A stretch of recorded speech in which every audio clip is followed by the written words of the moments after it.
Good morning once again. My name is Nkhwachi Patrick Theu. In other quarters, I'm referred to as Patrick, but to my fellow Malawians, I'm Nkhwachi.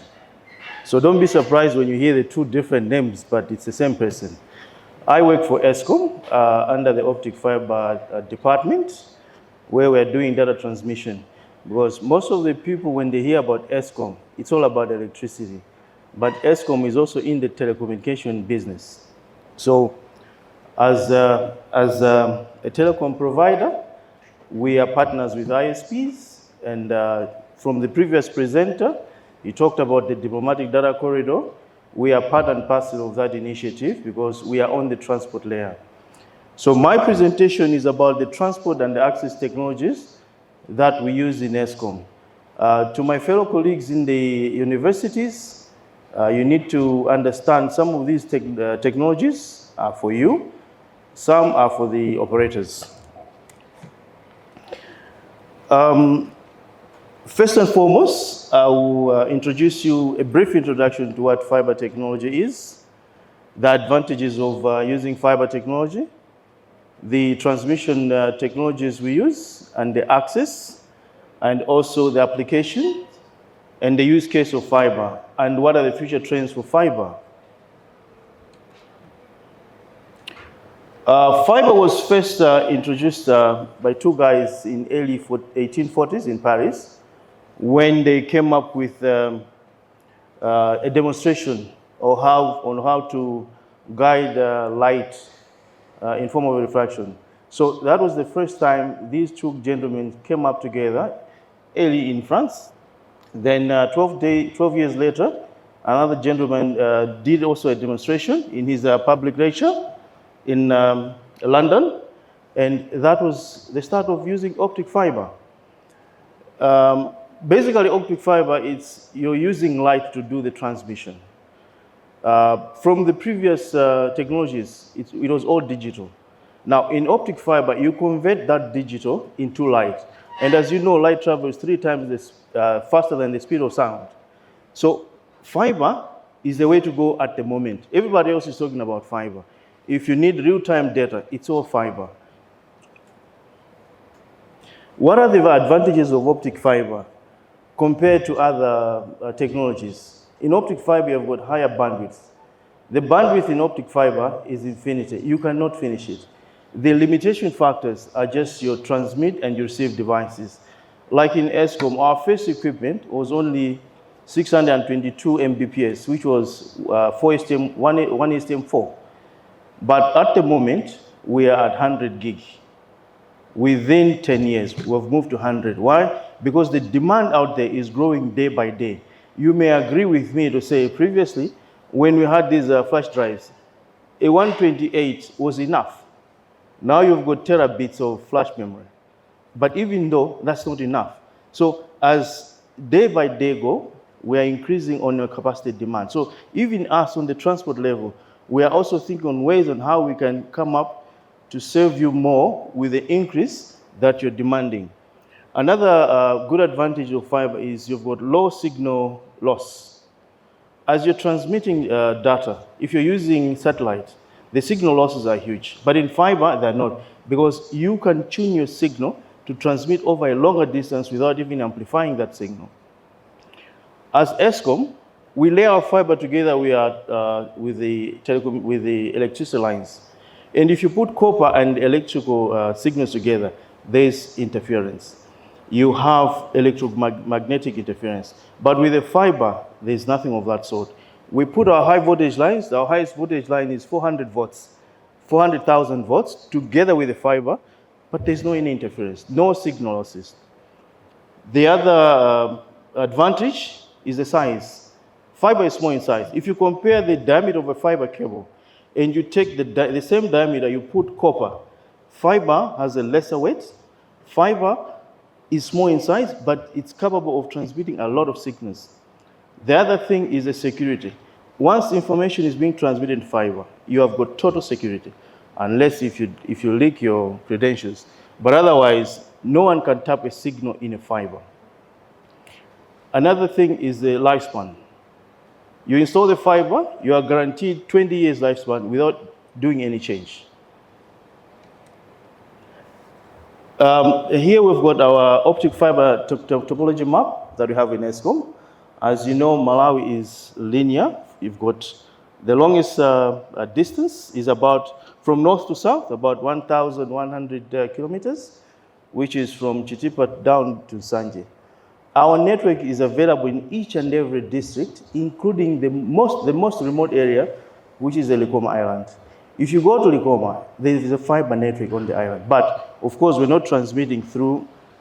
We're transmitting through microwave to the island, because laying a fiber on Lake Malawi between the shortest distance, the shortest point is from Makuzi to Likoma, which is about 70. Now, if you lay fiber there, we don't have the expertise and the technical equipment to do that on the lake. So what we did, we just put a microwave, but when we land on the island, we distribute with the fiber.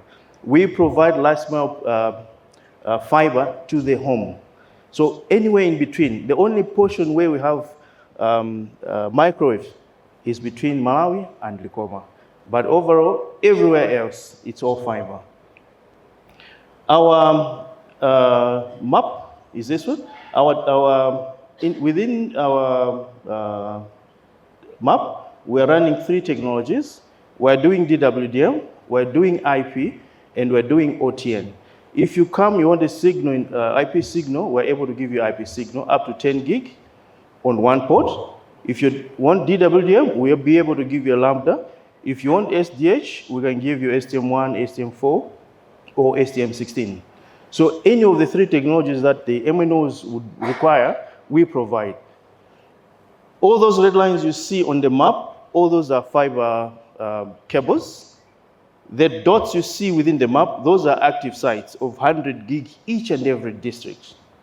So we've got 100 gig on DWDM, we've got 100 gig on IP, and we've got 40 gig on OTN, where we're doing the SDH technology.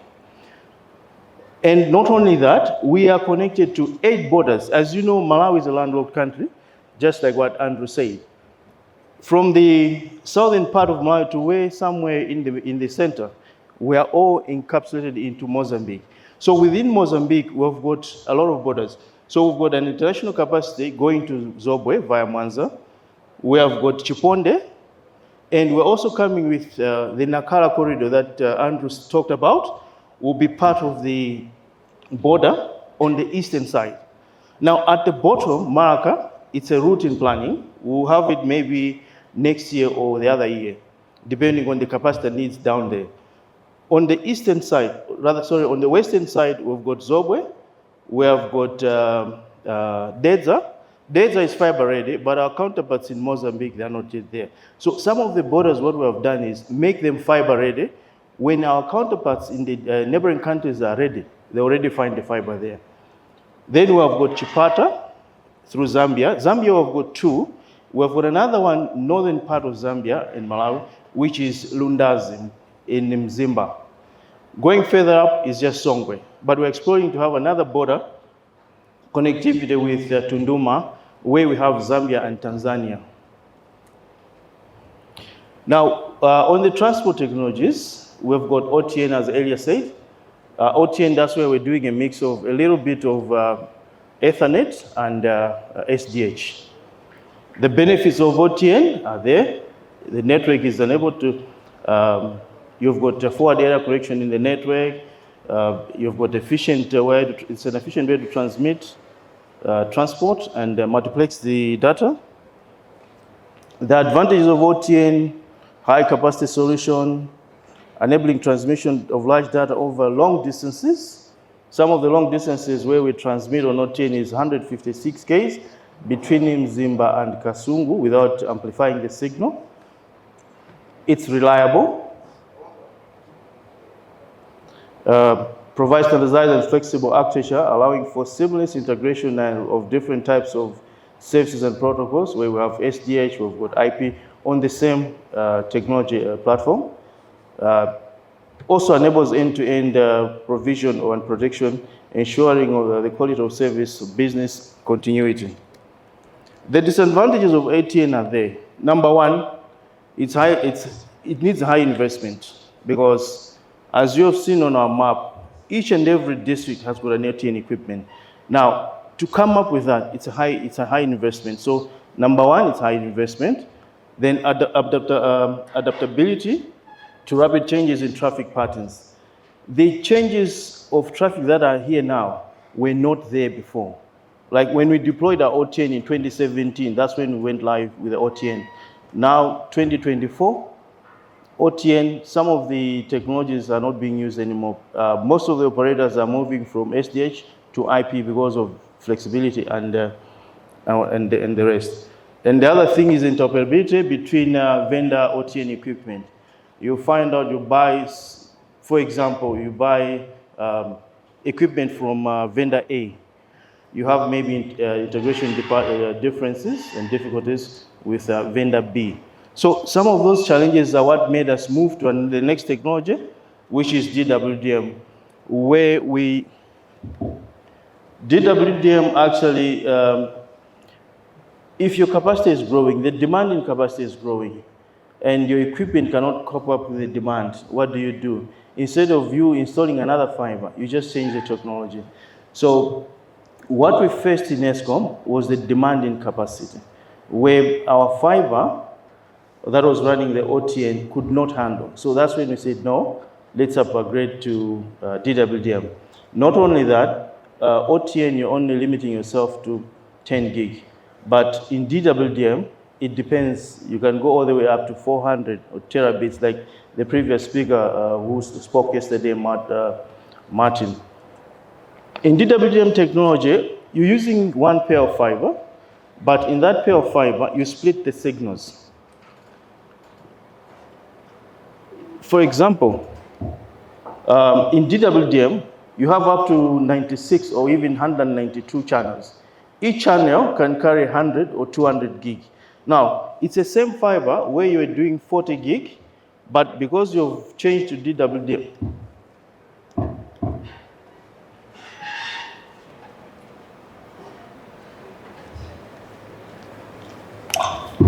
but with the change to DWDM, it's like you're upgrading your capacity.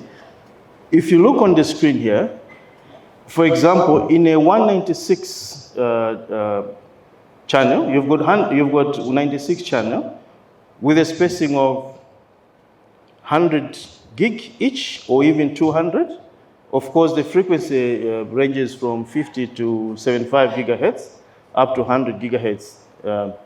Now, if you multiply 100 by 96 channels, you're having 9.6 terabits on the same fiber that you're doing 40.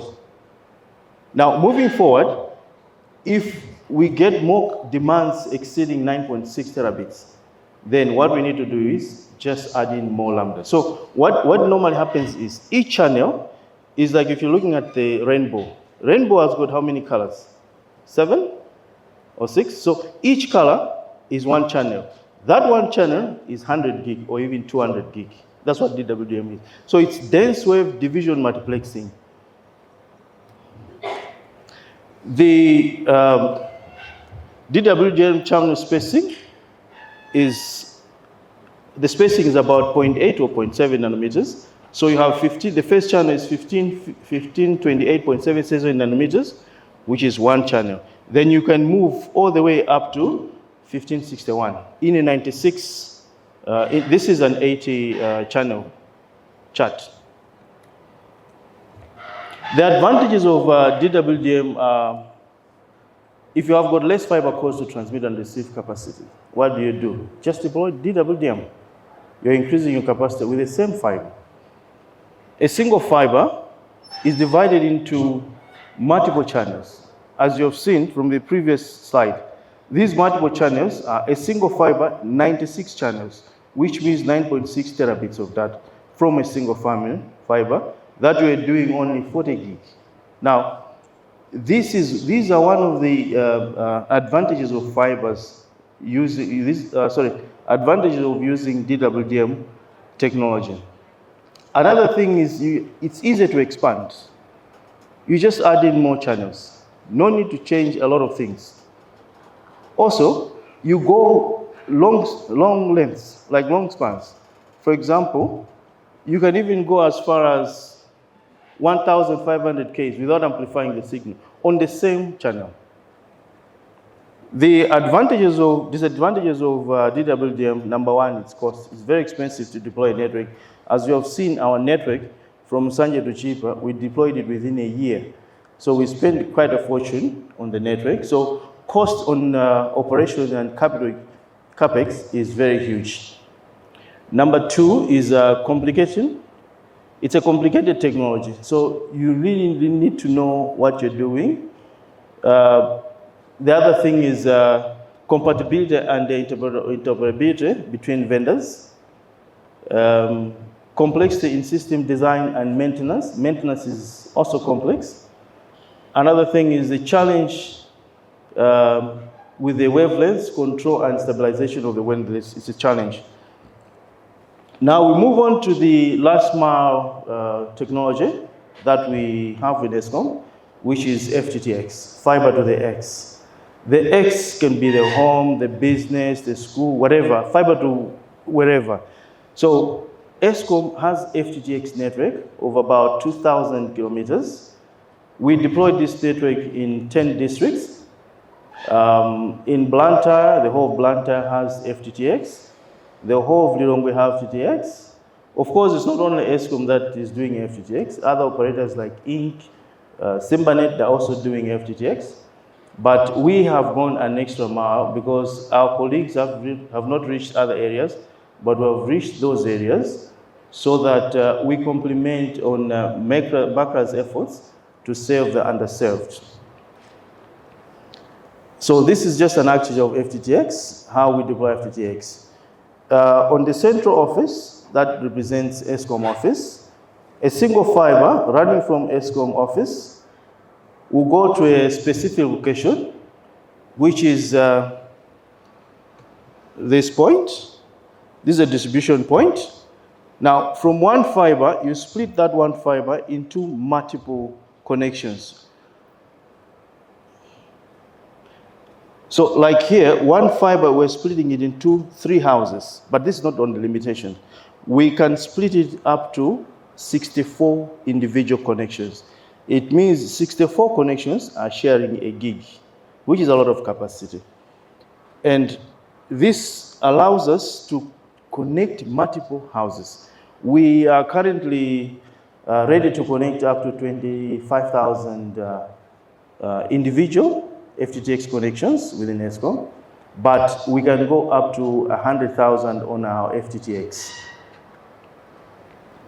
How far can we go with FTTX? FTTX can be used in cloud computing, smart city. You have seen in other countries, you have speed cameras, automatic speed cameras. Those ones are using FTTX. You have, in most countries where they're using AI to identify crime spots, they're using FTTX. So even in Malawi, we can go the same extra mile to do a smart city. Like in Blantyre, we've got 2 police cameras, one at Limbe Police and the other one at Nico. All those cameras are transmitting data to National Police Headquarters using our fiber in the background. The split ratio, I've talked about it. Here is where we're splitting one fiber into individual houses. So we're doing 3 levels of splitting, 1 to 4, 1 to 8, 1 to 8. So the maximum we're going to do a splitting on one fiber is 3 times. Then at the end, we have 64 individual connections. But we've said no, for a better signal reception at the customer end, we only end at 32, but we can expand to 64 on one single fiber. The advantages of FTTX, higher bandwidth, as compared to digital subscriber line, less signal loss. You know, if you compare with streaming and DSTV, when it's raining, you have this signal distortion. But in fiber, whether it's raining or not, the signal quality is the same. So it's better positioned to handle increased demands of emerging technologies and applications that require speed connectivity. For example, e-learning. You know, with the coming in of COVID, it introduced us to doing things online. You would have virtual meetings. You know, in the past, virtual meetings were not there. But now, most of the times, we have virtual meetings. For example, a conference like this one, someone could be attending this conference maybe in Zambia through the virtual meeting platform. So fiber is part and parcel of our everyday life at the moment. Secondly, there's a very low latency in fiber. Of course, FTTX being part of it. The other advantages, while cable connection, internet can offer decent speeds, but FTTX is very good on it because you can reach high peaks with FTTX fiber than the cable TV. The other thing is cable internet performance can be affected by a number of users sharing the same segment. But in fiber, it's not. As long as you just agree how much you're using, like in ESCOM, if we say we're giving you 2 Mbps, at any given point in time, you'll find your 2 Mbps. It's nothing like when you're not using it, someone else has that resource. No. We allocate you a resource, you have that resource at each and every time. The disadvantages of FTTX, of course, it's a cost, high cost, infrastructure complexity, the right of way. As you know, the way we are building our buildings now, you have a plot, you encircle your plot in a brick fence. Someone wants to come in with a pole, it's so difficult for one to access the right of way. Even though you've encroached, but for someone, a service provider to come and say, no, this is my land, you're not supposed to come here, yet it's public land. The other thing is backhauling connectivity, but in ESCOM, we don't have that as a challenge, it's just a general disadvantage. Skills requirements. To my fellow colleagues in the universities, the curriculum that you're doing now in terms of telecommunication, you're not learning this. So it becomes a challenge when you join the industry. So I would urge the academicians to critically look at the syllabus, change your syllabuses to match with the technology that is in use in the workplace at the moment. The other thing is competition from existing technologies. For example, the Starlink and FTTX, there is competition, of course, but the bottlenecks are there in Starlink, of which fiber is an advantage of. The other thing is if you want to upgrade the network and to do the maintenance, it's also a big challenge. The application use of fiber. Fiber is used in our everyday lives. You use fiber technology directly or indirectly. Some of them include telecommunication. The MNOs, in the backhauling, they're using fiber. Like in ESCOM, for us to switch on or to control a remote substation, we use a system called SCADA, which is supervisory control and data acquisition. It's a system that you monitor, you operate in real time. You switch on, you switch off a line using a SCADA system. Now, previously, we're using a technology that we call POC, power line carriers, where you use the same power transmission line to carry a signal. But now, we changed, we started using the fiber. Computer networking. You know, right now, in our local area networks, if you want to do an uplink from one building to another building, it's better to use a fiber than a twisted pair, a copper cable. The other thing, remote sensors. You remember what Martin talked about yesterday? Was it? No, Kitigu. He talked about the remote sensors. For you to get real-time data on the remote sensor, it's best to use the fiber than the wires or the copper. In the automotive industry, even in the telemedicine, you've seen doctors sitting in India operating on a patient in Malawi. For that doctor to make real-time decisions, he needs a reliable network. A reliable connectivity will not come through satellite, but through fiber. Cable television. In other countries, they're no longer using these dishes. You find in Africa, especially southern part of Africa, you have each and every house has got a TV dish installed on it. Those things are not, they are things of the past. We need to adapt to fiber. That's why you see now MultiChoice is struggling to cope up with the demand of current subscribers. Everybody now is going streaming. Now Microsoft is still with the same technology. Sorry, not Microsoft, but MultiChoice. Mechanical inspections, they're using fiber to do precise decisions in mechanics. Military, space applications. So right now, fiber is the way to go.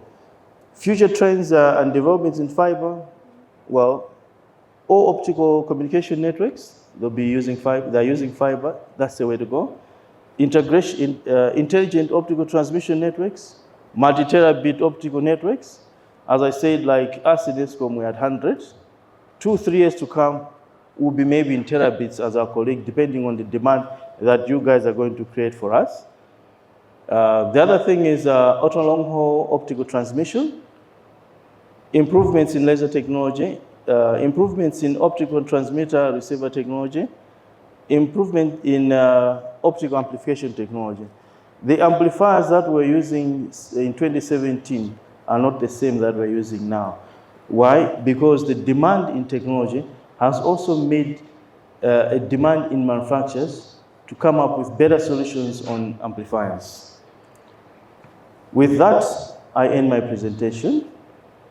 Those are our contacts. If you need more, you can contact me, either my colleague Messi, who is in Blantyre on the sales. I'm on the technical. Thank you.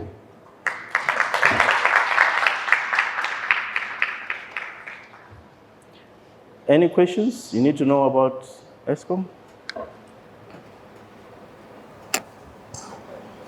Thank you, Patrick, for the presentation. I would like to know, do you have plans to offer to play video on demand web services? Right now, the CPEs that we have, the 20,000, we can provide any technology. We can provide triple play. So if the demand is there on triple play, we'll be able to provide.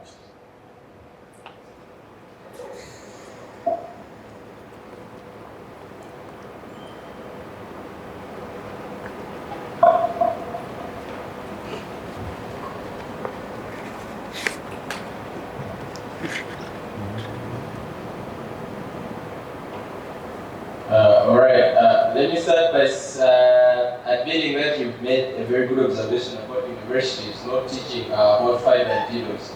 So I wanted to ask, as ESCOM, who are currently handling the fiber, have you made any efforts to get into conversations with the universities to at least inform them that their course outlines are not well updated?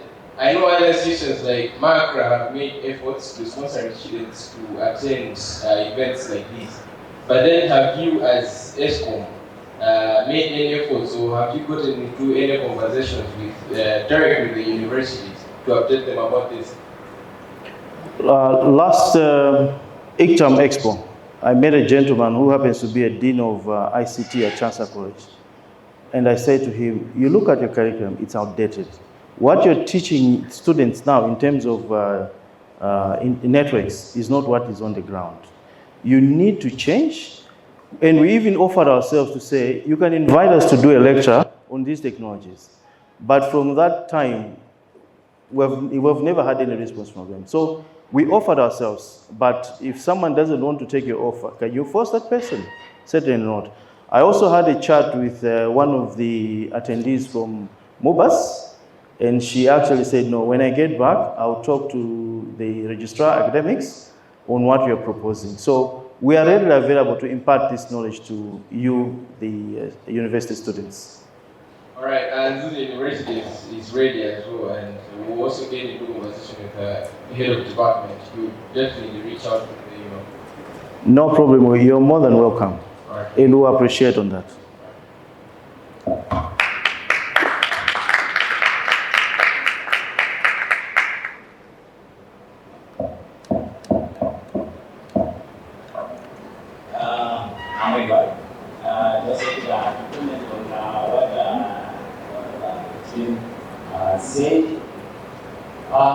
From my observation, I've seen that most of the colleges, they do take it as who have just come out from the same college with basic grades. So it's a some data in ICT, and they're taking as a lecture there. Yet, that is of hands-on knowledge. What you're saying is true. Sometime back, we had a request from one of the universities. I'll not mention the university because you may know the person behind. We received a request to say, we want to attach our lecture with your department. You school our lecture on optic fiber. So we're like, oh, me, I'm just a technical person. Why should I school someone who's busy imparting knowledge, schooling people? So we said, no, the person can come. So that person came. We started from the bottom, where the bottom is installing the fiber, how to handle the fiber, all the way up to configuration. So I was expecting that person to say, when that person goes back to his institution, to her institution, it was a lady for that matter, who invite us to share more knowledge. But since that person went, that was the end of it. So the problem with universities is if they want to employ an associate lecturer, they'll just look at that cohort. Who scored good marks? Oh, this one, come, you start lecturing. So if you don't know what you're telling the students, if you're not clear with it, there's no way you can impart good knowledge in them. Yeah, thank you very much, Theu Nkhwachi, for the wonderful presentation. And about ESCOM, you are really investing much in infrastructure and expansion. My name is Nkhwachi from Malawi Telecommunications Limited. I just want to know maybe it's a question that you can answer, or else maybe an advice. And also I have an idea which you can share on the round table. My question is, you are advancing on the infrastructure, but gone are the days when we used to say ESCOM infrastructure is secure. I'm talking of in terms of physical vandalism. I have seen recently that you suffer vandalism. People are also vandalizing your infrastructure. I don't know if you have measures put in place that you can are there to secure your infrastructure, or else maybe it's issues of security need to be made secret. I don't know, but I just wanted to know. I'm just really concerned that people that even rising ESCOM infrastructure, and also when you're doing your maintenance, because it's also the same path that you use for electricity. How are you, can you convince us that we'll have minimum downtimes? Thank you. The vandalism you're talking about, is it on the telecom or on the electricity side? The telecom infrastructure that you have. Okay. The type of fiber that we use in ESCOM, we're using two types of single mode fiber. We're using the OPGW and the ADSS. Now, if you look at the ADSS cable, it's black. The insulation is black. The moment one sees that, is associating with copper. The moment he cuts, he sees that it's just a useless cable. They don't go further. So we have had experiences and cases where people will go cut the cable, look at it, thinking it's copper, it's not copper, they leave it. But now things are changing. People are knowing that this is no longer useful. It's a useless thing. So when it comes to maintenance, we have got teams that do the maintenances. Most of the times when they're doing the maintenance, fiber is handled with care. So the areas where we suffer when it comes to maintenance, they're not all that stressful to us, and they're not all that service impacting to customers. The only problem maybe you have the last mile, maybe power is off in that area. So on the customer side, there's no power. So on that one, we can't control.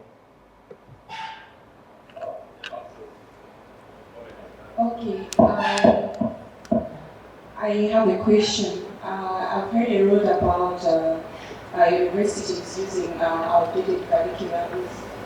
Yeah, but do you have an initiative where you recruit fresh graduates, at least to train them on these new technologies?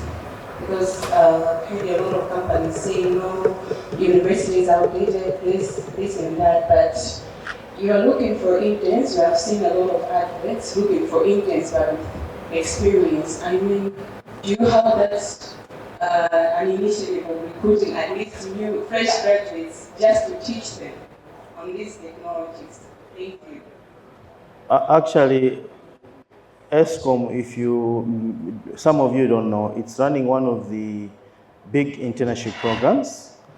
Preference is given especially to the ladies, to the girls, because we have noted that we have very few engineers. So what ESCOM is doing is, in conjunction with MAST and MOBAS, is running a program where students that are achieving good grades, ESCOM is giving them a bursary. And not only that, when they are on holiday, they come to do the internship in ESCOM. So they move in all the departments in ESCOM. By the time they finish their university education, they know almost everything. So they are easily marketable in the job industry. Right now, we have got about 10 students from MAST and 5 from MOBAS on the program. Another question? Alexa Palula from MTL. I just want to ask on the security. Why is it that it takes ages for ESCOM to fix fiber faults? Do you have the entire team that is responsible for handling the faults on fiber? We have a fully fledged team, but as you know, our fiber runs together with the power lines. So ESCOM is one of the companies that is regulated by 2 regulators, of which each regulator has got his own KPIs. So you've got the KPIs on the electricity side by MERA and MACRA on the other side. Now, if fiber is off, you have a fault on the fiber, you want to go and repair, certainly you need to switch off the line. But you cannot just go and switch off the line.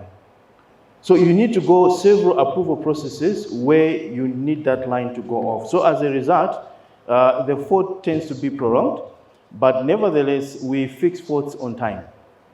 We have got a fully fledged team in each and every region. We cannot be in each and every district where our networks passes through, because the investment is really huge. You can reckon with me to say, when you had the fiber connectivity, the fiber optic network in MTL, handling faults within districts is not all that a problem. It's not that easy. So yes, we have a team in Blantyre, Lilongwe, and Mzuzu. Watching all the progress that you guys are making, and it's very encouraging to hear that we've taken on board the feedback and we're beginning to provide the kind of services that will help us to transform the country. Now, moving on from that, I have a request. Right? You'll find that in other countries, the biggest fiber operators run in-house training programs. So my request would be that ESCOM, because we need a groundswell of fiber-ready engineers, technicians, in order to support and implement this. So my request would be that as ESCOM, we start organizing scheduled trainings that other operators can send our technicians to get them certified and fiber-ready. If you're going to provide the service that way, you know that you have ESCOM certified technicians that work for other vendors who are allowed to do drops and do maintenance. And extending on from that in the same training department, and then sent to the university and colleges, it will be a good update than asking them to start changing the syllabus. They can organize additional trainings for all students who are interested. I believe you guys have the capacity to do that, and I'm sure some of the other big MNOs will be happy to participate in something like that. We And then my second input would be, it's great to see how sensitive the ESCOM network is. But linked to a couple of discussions we had on the sidelines here with other operators. We had this discussion with the Northeast Council about routine plans. So I would like to request for ESCOM, I know it's a first, and I know it's a big ask, but then for the future proofing of the technology, is it possible for you to start considering where you have overhead cables running on the main tracks, which will become very evident from the demand, to start doing that, to start trenching. So we have underground cables which one overcome the maintenance issues we're talking about, where you have the power and fiber on the same walls, and two, then make it easier for you to increase capacity on demand, like what this was saying, you know. In some cases, I might say that, but I've realized that I'm going to go and focus on area 25, that's where I'm getting the most demand. And I request you as ESCOM just run a cable for me, and I add your distribution network there. Thank you. Thank you, Anthony. On your first question, ESCOM has a training center, and we do in-house trainings for our staff. Once we recruit riggers, we train them on the technology. We will discuss internally with our training department to further extend it to other companies. For students, it's open. They just put up a request. They can come, get trained. But surely, moving forward, we need to even impart more knowledge to our clients and would-be technicians that want to participate in the fiber. On your second question about putting the ducts, 2 weeks ago, correct me if I'm wrong, Stephen, we had a discussion with MACRA where we are consolidating some of these technologies to say we have infrastructure sharing. And we put up a concern to say if MACRA can come up with a policy together with the city councils on a one dig policy, it will help us a lot. If you look at the developments that are happening, road expansions, today you're told to move your fiber, you move. Tomorrow they tell you to move again. So we have been moving the same fiber over and over again, but we need to be involved even in the initial planning of the road expansions. Where are we going to have the where our cervix ducts and where our aerial fiber is going to pass. So once that is in place, MACRA is going to invite all the city councils, the road authority, and even all the telecoms to be part and parcel of that meeting on a date set that is going to be set by MACRA. So right now we gave them our concerns.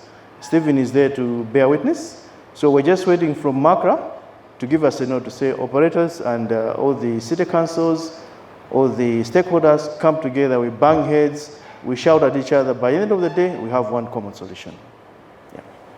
The other comment you talked about to say if I want fiber in certain areas, there was one key component that I jumped. We have what we call our metro fiber. Our metro fiber is different and unique in the sense that we have, like in Long, we have 6 active points of 100 gig metro fiber. But because the demand is not yet there, we've just stopped at 40, but we can increase to 100 at any time.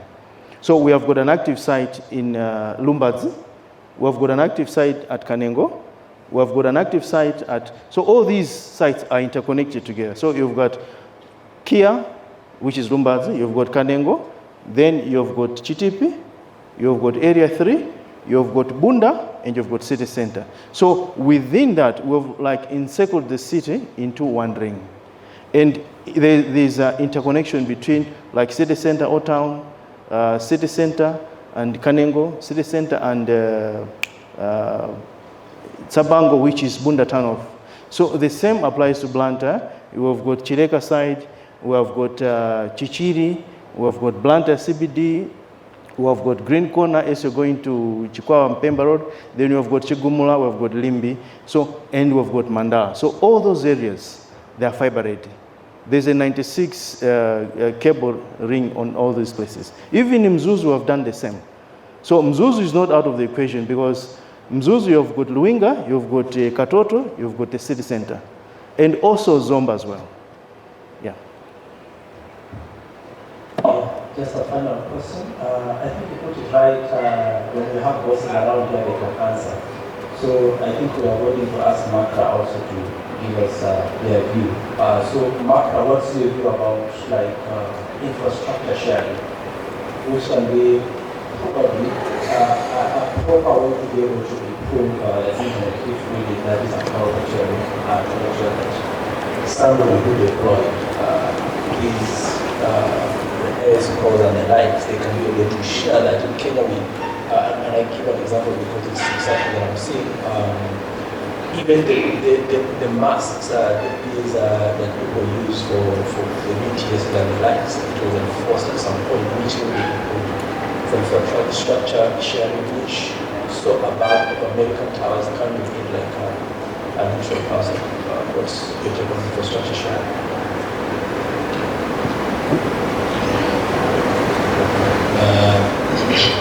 I would like to update on what we're doing around infrastructure sharing. On the legal front, there is already rules around installation of equipment that is about to be gazetted. So all the legal processes are done. We're just waiting for the ministry to proceed with the gazette of that. In the background of this conversation, we have started infrastructure sharing engagements with all operators. And in this conversation, we have a subgroup on fiber consolidation. We also have a subgroup on tower consolidation, because currently we did an audit in April this year on the infrastructure on towers, and we noticed room for improvement in the way towers have been installed. So that engagement is bringing all the key operators that manage and run towers, so that we can create standards and expectations to be allocated. The goal of that exercise is to move some towers away from each other. There's some towers that are very close to each other that they can move away, and all operators can come to one tower. And that will improve coverage in another area which is underserved. And also to look at favorable pricing and costing, so that operators can easily share presence on one tower. And so that engagement is a big process. In 2017-18, it was done primarily between TNM and Airtel, and now we're engaging so that the whole communication sector is involved in this exercise, so that the infrastructure is set up in a way to optimize coverage, but at the same time also the pricing and costing is favorable, so that all operators can easily see on these towers. We also have the fiber subgroup that you mentioned. That is where the conversation about engaging more stakeholders is being initiated, so that we have the big ones, all roads, constructions, and other infrastructure taking into consideration the need to protect and to reserve for fiber communication. So there is less disruption and effect on the investments